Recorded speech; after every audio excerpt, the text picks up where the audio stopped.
Assalamualaikum everyone, this is Khizr. Welcome to Students Ke Agriculture. In this lecture, I am going to cover classification of horticulture.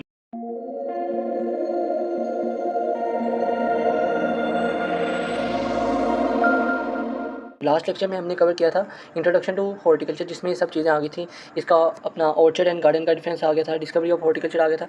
इस lecture में हम cover करेंगे classification of horticulture की horticulture को किन classes में आगे categorise किया गया है। सबसे पहले पोमोलॉजी, ओलैरिकल्चर एंड फ्लोरिकल्चर, इस ये तो होगी मेजर ब्रांचेज या क्लासिफिकेशन। इसके अलावा एक माइनर क्लासिफिकेशन आती है लैंडस्केपिंग की, वो भी इंशाल्लाह हम आखिर में पढ़ेंगे। तो सबसे पहले देख लेते हैं हमारे पास पोमोलॉजी क्या होती है। पोमोलॉजी इसके वर्ड से जाना जाते हैं pomum and logos. Pomum mean fruit and logos simply study of fruits, हुआ उसकी प्रोडक्शन हो, आप उसकी कल्टीवेशन कर रहे हो, आप उसको कोई फर्टिलाइज़र दे रहे हो, फ्रूट के रिलेटेड कोई भी काम हो, उसे हम कहेंगे पोमोलॉजी। उसकी हम स्टडी को या उसके कंसर्न करने का हम पोमोलॉजी कहेंगे। देन नेक्स्ट पे बता रहे हैं कि हमारे पास फ्रूट क्या होता है।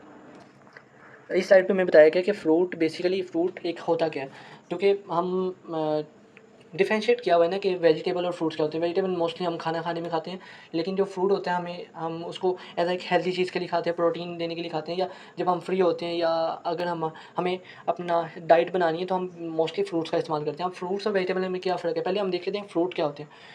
ऑर्वरी, ये एक बहुत इंपॉर्टेंट वर्ड यहाँ लिखा हुआ है, शायद आपको नज़र आ जाए।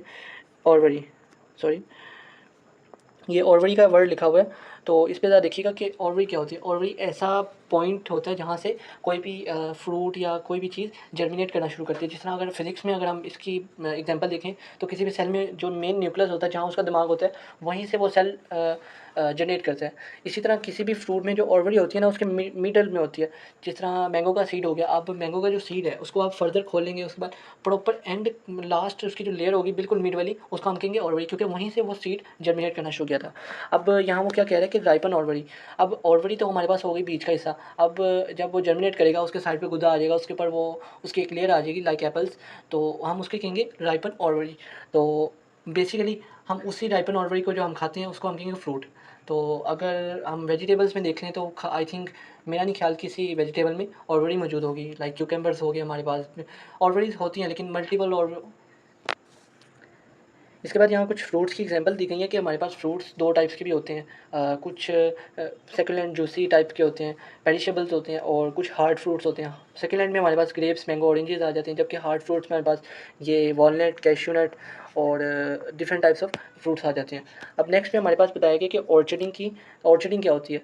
अब एक तो होता है ऑर्चर्ड, बाग या बगीचा। अब ऑर्चर्डिंग क्या होती है, सिंपली हम किसी बगीचे में कल्टिवेशन करते हैं। लाइक हमने सिट्रस की कर लिया, अब सिट्रस के ऑर्चर्ड को हम क्या कहेंगे, प्रॉपर उसको एक साइंटिफिक सिंबल देने लगे हैं।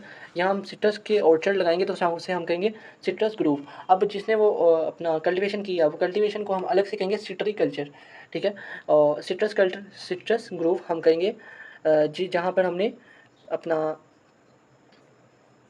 ये सिट्रस ग्रूव हम उसे कहेंगे जहाँ पे हमने ये प्रॉपर ऑर्चर्डिंग की होगी। जबकि सिट्रीकल्चर होगा कि हम इसी टाइप की ऑर्चर्डिंग किसी भी एरिया में कर दें, किसी भी लैंड पे सपोज कर दें, तो हम उसको कहेंगे सिट्रीकल्चर। अब यहाँ नेक्स्ट स्लाइड पे जाता हूँ। इसी तरह वाइन यार्ड, ग्रेप्स की अगर हम कोई ऑर्चर्डिंग करते हैं किसी एरिया में, उसे हम कहेंगे वाइन यार्ड। एक तरह से ग्रेप का वो यार्ड कहेंगे, वो साइंटिफिक नेम है, उन्होंने उस ग्रेप्स को वाइन कहा हुआ है। अब सपोज इसी तरह की कल्टिवेशन डिफरेंट एरियाज़ में कर दी गई तो हम उसे कहेंगे विट्रीकल्चर, ठीक है। अगर मैं आपको इसकी एक अच्छी एग्जांपल देने की कोशिश करूँ, लाइक किसी ने कोई चीज़ फर्स्ट टाइम अपने एरिया में लगाई है। अब वो ऐसी चीज़ है जिसके बारे में कोई जानता ही नहीं है। अब उन्होंने उसको नाम दे दिया है सपोज XYZ कल्चर। तो अब उसी कल्चर को, उसी जो चीज़ को पाकिस्तान के डिफरेंट एरियाज़ में कल्टीवेट किया जाता है। सिंध में हो गया, बलूचिस्तान के पीके में, डिफरेंट एरियाज़ में कल्टीवेट किया जाता है। तो साइंटिफिकली हर कोई उसे ये कहने का पाबंद रहेगा कि वो XYZ कल्चर है। XYZ में कुछ भी हो सकता है, ग्रेप कल्चर हो सकता है, हमारे पास पोमीग्रानेट कल्चर हो सकता है, डिफरेंट आप कह सकते हैं कुछ भी। तो शायद से आपको ये एग्जांपल मेरी बेहतर लगी होगी, समझ भी आ गई होगी। यहाँ पे कुछ बताया गया कि हमारे पास जो सिट्रस होता है वो किन एरियाज़ में लगता है। सिट्रस हमारे पास सरगोदा में मेनली लगता है, फिर भावल, टोबा, टेक सिंह, खानेवाल, मुल्तान और डिफरेंट एरियाज़, पाकिस्तान के डिफरेंट एरिया में सिट्रस की काश्तकारी की जाती है। तो इमेज के थ्रू भी बताया गया सिट्रस क्या होता है। सिट्रस से हमारे पास से जो किन्नू की वैराइटीज़ होती हैं, हमारे पास किन्नू आ गया, चकोतरा, मीठा, इस तरह के जो डिफरेंट एक टाइप के होते हैं, उससे हम कहते हैं सिट्रस। तो नेक्स्ट में हमें बताया गया कि ग्रेप कहाँ कहाँ पे लगते हैं। ग्रेप्स की भी ये थोड़ी सी इमेज के थ्रू बताने की कोशिश की है।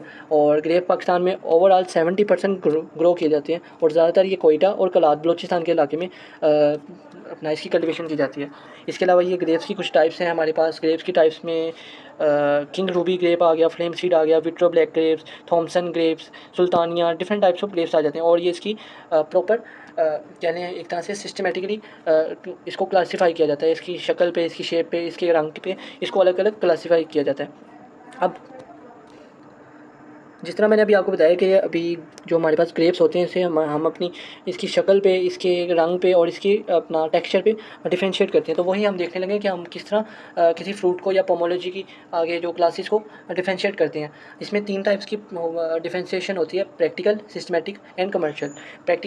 प्रैक्टिकल में सबसे पहले क्या होता है कि प्रैक्टिसेस ऑफ ग्रोइंग फ्रूट्स।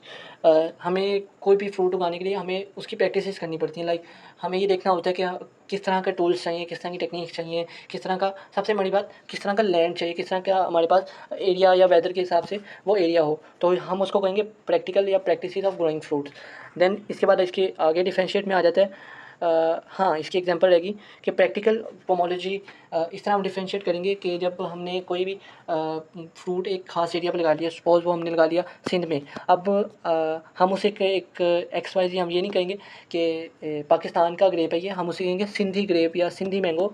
तो मतलब कि उस एरिया के नाम से उसको पुकारेंगे। ये इसी तरह हमारे पास प्रैक्टिकल पोमोलॉजी आ जाती है। अब सिस्टमैटिकली क्या होती है, अब हम उसको स्ट्रक्चरल डेवलपमेंट पे डिफरेंशिएट करते हैं। जिस तरह हमारे पास जो मैंगो की टाइप्स आ जाती हैं, चूनसा, लंगड़ा, दुशहरी, और जो प्रॉपर उसकी ना एक स्ट्रक्चरल शेप बनी होती है, तभी हम उसको डिफरेंशिएट कर पाते हैं।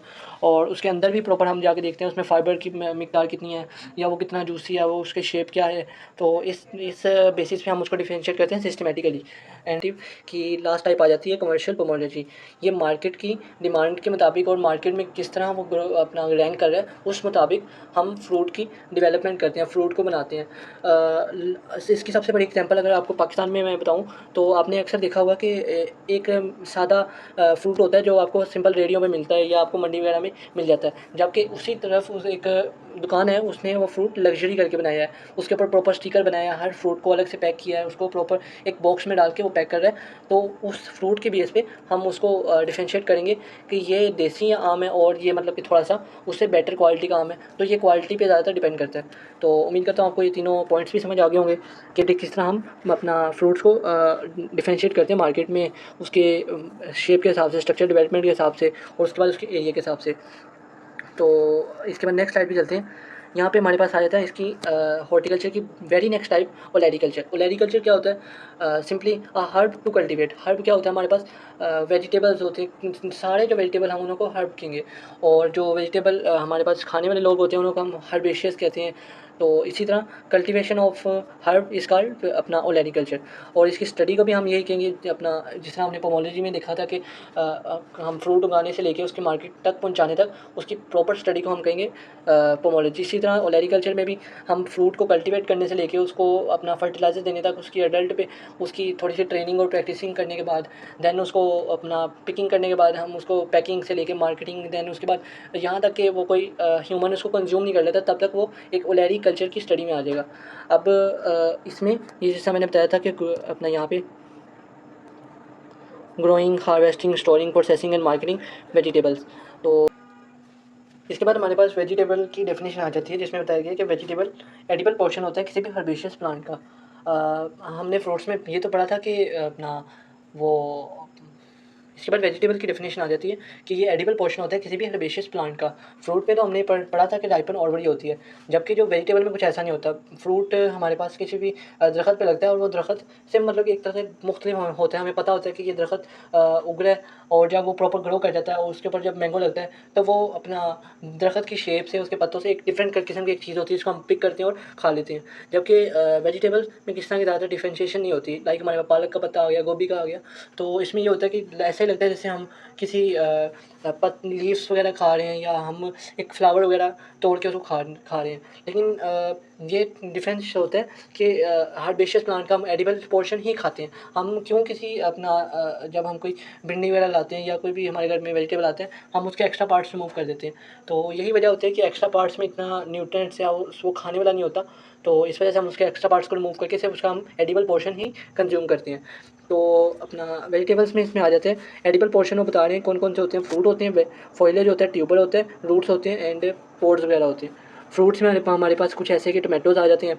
अपना लीव्स में हमारे पास स्पेनिच के पत्ते, एमराथ सॉरी मुझे पता नहीं है, लेकिन हमारे पास जिस तरह बंद गोभी के पत्ते हो गए, फूल गोभी हो गई।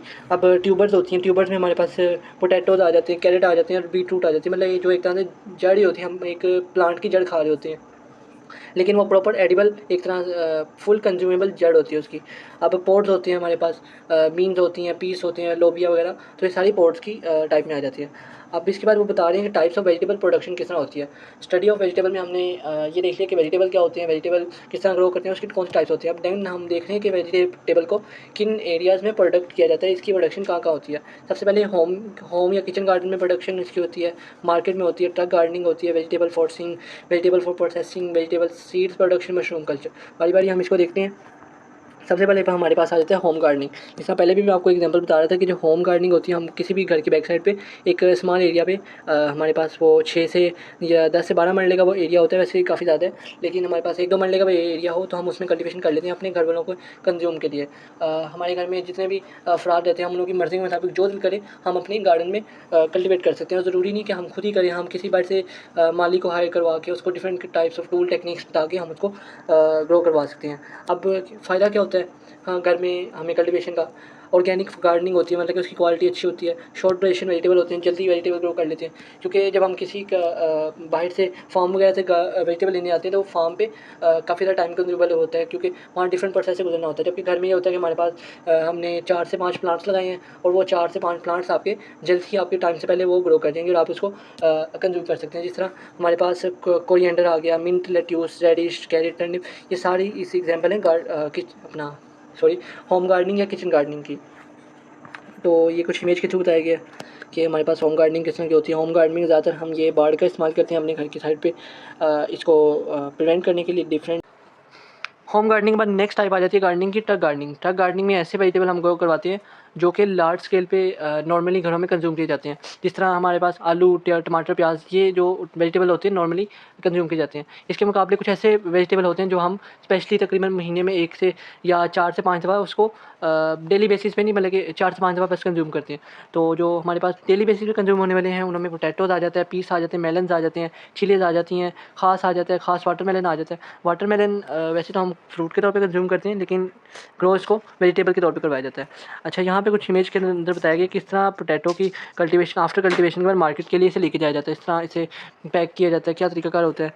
और यहाँ ये नीचे बता रहे हैं कि 75% ऑफ पोटैटो के ग्रो करवाया जाता है कसूर में, अपना ओकारा, दीपालपुर, साहिवाल और पाकपतन में 75% पोटैटो ग्रो करवाया जाता है। अब हमारे पास नेक्स्ट टाइप आ जाती है वेजिटेबल फॉर्सिंग। ऐसे वेजिटेबल जो आउट ऑफ द सीज़न हम ग्रो करवाते हैं, उन लोगों को ख़ास टेम्परेचर चाहिए होता है। ऐसा सपोज़ हमारे पास कोई सर्दियों की अपना सब्ज़ी है, हम उसको गर्मियों में ग्रो करवा रहे हैं। गर्मियों की कोई अपना वेजिटेबल है, हम उसको सर्दियों में ग्रो करवा रहे हैं, तो इसे हम कहते हैं वेजिटेबल ग्रो फॉर्सिंग, जिसमें हम ख़ास टेम्परेचर दे के ख़ास उस पर टेक्निक्स अप्लाई करके उन वेजिटेबल्स को ग्रो करवाते हैं। इसमें अपना ग्रेट डिमांड होती है कंज्यूमर की ज़्यादातर, और अर्ली और लेट प्रोडक्शन होती है। जल्दी प्रोडक्शन भी हो जाती है, कभी कभी लेट प्रोडक्शन भी होती है। ये डिपेंड करता है आप किस तरह का उसको टेक्निक के थ्रू ग्रो करवा रहे हो। तो लिमिटेशन इसकी क्या है, vegetable like tomato, cucumber, eggplant, pepper melon and growers are frost sensitive. ये फ्रोस्ट सेंसिटिव होते हैं, so initial cost of production. अच्छा, वेजिटेबल फॉर्सिंग की जो प्रोडक्ट अपना हमें कॉस्ट आती है वो काफ़ी ज़्यादा हाई होती है, और इसे हमें ग्रो करवाने के लिए ज़्यादातर हमें लेथ फार्मिंग चाहिए होते हैं, टनल हाउस, ग्रीन हाउसेस का इस्तेमाल करना पड़ता है। अब वेजिटेबल प्रोडक्शन फॉर प्रोसेसिंग क्या होता है, ऐसे वेजिटेबल जो कि हम ग्रो करवाते हैं स्पेशल प्रोसेस के थ्रू, और उसको स्पेशल पर्सनस को ही दिए जाते हैं। लाइक हमारे पास कैन फूड्स आ जाते हैं, हाइड्रेटेड फूड आ जाते हैं, इंडस्ट्रियल प्रोडक्ट्स आ जाती हैं। इसके अलावा हमारे पास आता है वेजिटेबल सीड प्रोडक्शन। इसमें हम वेजिटेबल से क्वालिटी वाइज सीड को एक्सट्रैक्ट करते हैं और इसे मार्केट में एक न्यू तरीके से सेल करने की कोशिश करते हैं। जिस तरह हम साइड पे पिक्चर में ये देख सकते हैं कि प्रॉपर सीड के पैकेट बना के या उसको एक लेबलिंग करके मार्केट में लोकल फार्मर्स तक और एग्रीकल्चर जो पर्पज़ के लिए आगे मार्केट में बेचते हैं। इसमें कुछ इंपॉर्टेंट स्टेप्स होते हैं। सबसे पहले ब्रीडिंग होता है, फिर सिलेक्शन होता है, फिर रोगिंग ऑफ होता है। ब्रीडिंग क्या होता है कि हम 2 टाइप्स के सीड लेते हैं, कोई वो ख्वाह वो किसी भी अपना टाइप के हों, हम उन 2 टाइप के सीड पे रिसर्च करते हैं और कोई नया सीड प्रोवाइड करने की कोशिश करते हैं मार्केट को। और वो सीड क्वालिटी वाइज भी बेहतर होता है पहले 2 सीड से, और वो रेयर भी सीड होता है। फिर नेक्स्ट स्टेप हमारे पास आ जाता है सिलेक्शन का। सिलेक्शन में क्या होता है कि हम मार्केट को प्रोवाइड जो सीड करते हैं वो मार्केट के डिमांड के हिसाब से ही करते हैं। अब इस तरह नहीं होगा कि हम ऐसा सीड जो कि ग्रो ही सिंध में करता है, सिंध वाले एरिया में करता है, हम उसको पंजाब की मार्केट में भेज देंगे। तो हमें ये भी देखना पड़ता है कि हम सीड को किस मार्केट में सेलेक्ट करके और किस एरिया में उसको भेज रहे हैं, ताकि लैंड की फर्टिलिटी से लेके प्रॉपर हर चीज़ को मैनेजेबल रख के सीड को दिखा दें कि वो किस एरिया में जल्दी ग्रो कर पाएगा, उसकी क्वालिटी क्या रहेगी। इस पे भी कुछ रिसर्च वर्क काफ़ी ज़्यादा होता है। देन लास्ट पे हमारे पास आता है रोगिंग ऑफ। हमारे पास कई क्वालिटी के सीड होते हैं, बहुत ज़्यादा सीड होते हैं। रोगिंग ऑफ होता है कि आपके पास बहुत ज़्यादा क्वालिटी के सीड है, आपने उन अच्छी क्वालिटी से रेयर क्वालिटीज़ निकालनी है, ठीक है। आपके पास जैसी भी सीड्स की क्वालिटी, आपने उसमें से एक बेहतरीन और जो जिसे कहते हैं प्रीमियम क्वालिटी सीड की अलग कर लेनी है। लास्ट पे हमारे पास आ जाता है मशरूम कल्चर। मशरूम कल्चर एक बहुत ही हाई वैल्यूड वेजिटेबल प्रोडक्शन है, जो जिसकी प्रोडक्शन की काफ़ी ज़्यादा ज़रूरत है पाकिस्तान में या डिफरेंट एरियाज़ में इसकी प्रोडक्शन होनी चाहिए। और ये मतलब कि इससे हमें जो आउटपुट मिलता है वो भी काफ़ी ज़्यादा हाई वैल्यू होता है। देन लास्ट में हमारे पास आ जाता है ऑर्नामेंटल हॉर्टिकल्चर, जिसमें शुरू में पढ़ा था। ऑर्नामेंटल होता है सजावटी। ये ऐसी ब्रांच होती है हॉर्टिकल्चर जिसमें ब्यूटिफिकेशन और एनवायरनमेंट को देखते हुए इसे 2 टाइप्स में डिवाइड किया जाता है, फ्लोरिकल्चर और लैंडस्केपिंग। इसके अलावा ऑर्नामेंटल हॉर्टिकल्चर की 2 टाइप्स आ जाती हैं, फ्लोरिकल्चर और लैंडस्केपिंग डिज़ाइनिंग। फ्लोरिकल्चर क्या होता है, इसमें हम प्रैक्टिस करते हैं, हार्वेस्टिंग करते हैं फ्लावर्स की। तो फ्लावर डिफरेंट टाइप्स के हो सकते हैं, कोई भी फ्लावर हो जाए, हम उसकी प्रॉपर डिटेल जो स्टडी करेंगे उससे हम कहेंगे फ्लोरिकल्चर। इसमें आ जाते हैं रोजेज, डैफोडिल्स, कार्नेशन और डिफरेंट टाइप्स के, जैसे बोगनविला, टूलिप्स, बहुत से जो फ्लावर्स होते हैं उसकी स्टडी को हम फ्लोरिकल्चर कहते हैं। लास्ट में हमारे पास आ जाता है लैंडस्केप डिज़ाइनिंग, और इसकी स्टडी को हम कहेंगे लैंडस्केपिंग। इसमें क्या होता है कि हमारे पास एक हुनर होता है, आर्ट होता है, जिसमें हम गार्डन को मज़ीद इन्हांस करते हैं, उसकी ब्यूटी को बढ़ाते हैं। हम यहाँ डिफरेंट पौधे लगाते हैं, हम पौधों की कटाई करते हैं अपने मुताबिक, जिस तरह हमें बेहतर लगता है। जिस तरह ये आप इमेज में देख सकते हैं किस तरह उन्होंने पौधों को कट करके एक प्रॉपर स्टैचू बनाए हुए हैं। आई होप आपको ये लेक्चर अच्छे से समझ आ गया होगा। अगर फिर भी किसी का कोई सवाल है तो मेक श्योर कि वो मुझे कमेंट बॉक्स में ज़रूर मेंशन करें या प्राइवेटली डीएम करें। इंशाल्लाह मैं उसका ज़रूर आंसर करूँगा। और इंशाल्लाह इसके बाद नेक्स्ट लेक्चर में हम पढ़ेंगे इंपॉर्टेंस ऑफ हॉर्टिकल्चर।